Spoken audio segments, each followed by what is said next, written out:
welcome back. It's a quiet one out there, but it is quite chilly throughout the region. Temperatures have dropped into the mid-30s, and some of us are pretty close to that freezing mark, and a few of us have actually dropped below freezing. Much of us expected to head below that mark later on this evening as well. So we'll look out right now, the Watkins Glen Skycam. Not too much to see. Of course, Skycam is in night mode, but really not too much going on out there anyway, aside from just, hey, it's cold out. 35 in Watkins Glen, where we're just looking, 33 Corning, 31 in Elmira. The lone spot on the map here that is just below that freezing mark. But if you were currently sitting above freezing, at least if you're in a valley, got that cold air just filtering in, good chance that you do get down below freezing later on today.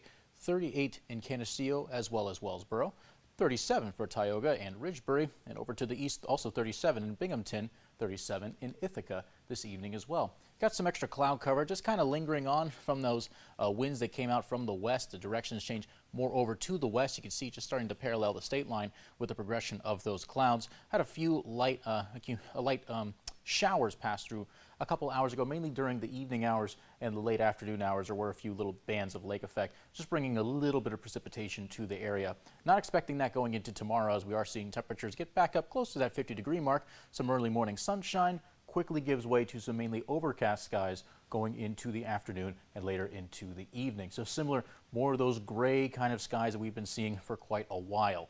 Now going into the next couple of days, so tomorrow not too much going on until we get to the evening hours, where we're likely to see some showers start to really bounce through the region. Low pressure is going to bring us some rain, and that's going to carry over into Tuesday. So think a start time in the late hours, overnight hours of Monday into Tuesday morning when we see some rain. In terms of how much, well, really not that much. You might get a tenth, localized maybe 2/10 at most. This really isn't that significant of a rain, but it is rain nonetheless. Of course, still in that precipitation deficit that we've been reeling from for now almost 2 months as a result of abnormally dry conditions. So you've got some clouds pushing in here in the afternoon, some showers starting to linger and push through. Some heavier stuff makes its way in around sunrise, but otherwise that's all we're really looking at. We're not really seeing too much come from these systems. Now, going over towards Thanksgiving, this is the million-dollar question. Where is this low pressure system going to be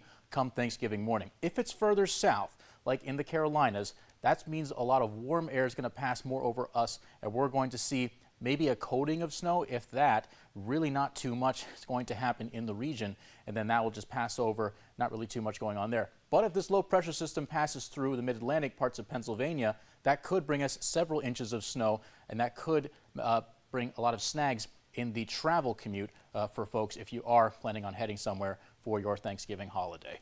Now going back to today, 47 was our forecast high, as was our actual high, as reported by the Elmira Corning Regional Airport.